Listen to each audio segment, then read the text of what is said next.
அன்பான இனிய வணக்கம். நான் பேச போகிற தலைப்பு என்ன அப்படின்னா தமிழ்நாடும் பாரம்பரியமும். சென்னைக்கு பக்கத்தில் உள்ள மகாபலிபுரத்தில் ஒரே ஒரு கல்லால் கட்டப்பட்ட கோவில், சிற்பங்கள், நினைவு சின்னங்கள் இதையெல்லாம் யுனெஸ்கோவால் 1984 உலக பாரம்பரிய தளமாக அறிவிக்கப்பட்டது. அது மட்டும் இல்லைங்க, நம்ம தஞ்சை பெரிய கோவிலையும் உலக பாரம்பரிய சின்னமாக அறிவிக்கப்பட்டது. இந்த உலக அளவில் நம்ம தமிழ் பாரம்பரியத்தால பேர் வாங்க முடியும், பேர் வாங்கிச்சு அப்படிங்கிறதுக்கு இது ஒரு உதாரணம்.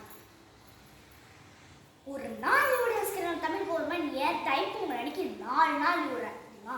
ஏன் பண்ணா தைப்பொங்கல் அன்னைக்கு காலையில் எழுந்துச்சு குளிச்சு கோலம் போட்டு தொடர்ந்து காய்கறிகள், பழங்கள், கரும்பு, நெல்மணி எல்லாத்தையும் படையல் போட்டு சூரியனுக்கு நன்றி செலுத்துகிற விதம் வந்து நம்ம தமிழ் பாரம்பரியத்தை முக்கியமான ஒன்று. அதனால தான் தைப்பொங்கல் அன்னைக்கு 4 நாள் விடுறாங்க.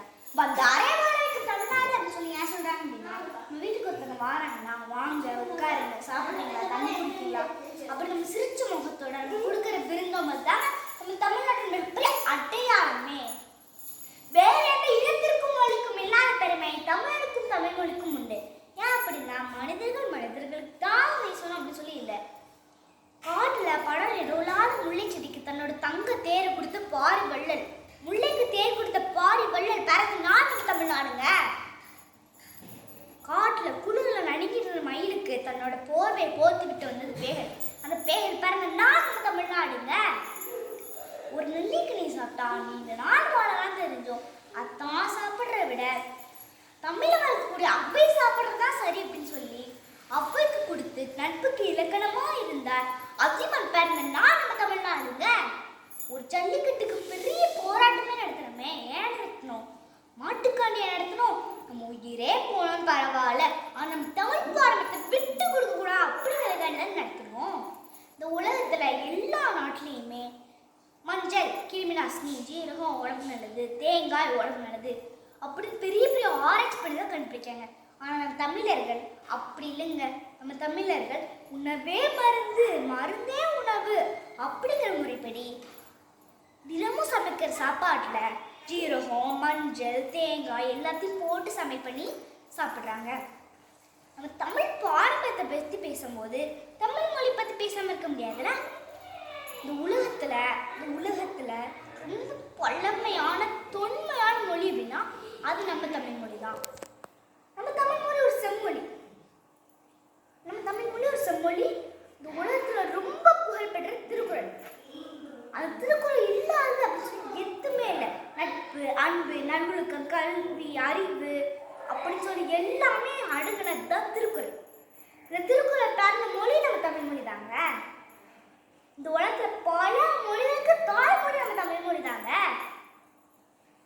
இப்பேற்பட்ட தமிழ் மொழி இனி மெல்ல சாகும். என்ன இது கேட்டுட்டு உங்க எல்லாத்துக்கும் வருதா? என்ன அடிக்கணும்னு தோணுதா? எனக்கே இப்படிதான் தோணுது. ரொம்ப வருத்தமாக தான் இருக்கு. சரி, என்னோட உரையை கேட்டுட்டு அப்புறம் நாமே முடிவு பண்ணலாம். தமிழ் என்று சொல்கிறோமே, தமிழுக்கு மூச்சு, தமிழுக்கு உயிர் என்றெல்லாம் சொல்கிறோம். அந்த தமிழுக்கு நம்ம என்னதான் செய்தோம்? அத்தையும் சித்தியையும் பெரியமாவையும் ஆன்டி என்று சொல்வாலும், மாமாக்களையும் சித்தப்பாக்களையும் பெரியப்பாக்களையும் அன்கள் என்று சொல்வாலும், அத்தை மகன், மாமன் மகன், அண்ணன் தம்பி அனைவரின் கசின்கள் என்று சொல்கிறாலும், சென்னை நடக்கும் தெரியாத வார்த்தை ஒரு நாளைக்கு 1000 முறை பயன்படுத்துவதாலும், சென்னை பல்கலைக்கழகம் 1920 வெளியிட்ட தமிழ் அகராதியில் உள்ள 1,17,702 வார்த்தைகள், எத்தனை வார்த்தைகள் புழக்கத்தில் இருக்குது என்று கவலைப்படுவது கூட யாருமே இல்லாமல் போனாலும் சாகா தமிழ் இனி இல்லங்களிலும் உள்ளங்களிலும் இல்லை என்றால் தமிழ் இனி மெல்ல சாகும். சரி, நான் உங்கள் அனைவரிடமும் ஒரு கேள்வி கேட்கிறேன். நம்ம அன்றாட வாழ்வில் ஒரு 10 வாக்கியங்களை தமிழ் பயன்படுத்துவோமா? காலையில் எழுந்துடன் ப்ரெஷ் பண்ணு, ஸ்கூலுக்கு கிளம்பு, பேக்கே எடு, லஞ்ச் பேக்கே எடு, ட்ரெஸ்ஸை போடு என்றால் சொல்வோமே தவிர யாராவது காலையில் எழுந்துடன் பள்ளிக்கு கிளம்பு, பையை எடு, உணவு பையை எடு, ஆடி அணி என்று சொல்கிறோமா? சொல்வதில்லை. ஒன்றை நன்றாக புரிந்து கொள்ளுங்கள் தோழர்களே, ஒருவன் வேறு மொழி கற்றுக்கொண்டு தமிழ் மொழியை வாசிக்கவோ எழுதவோ பேசுவோ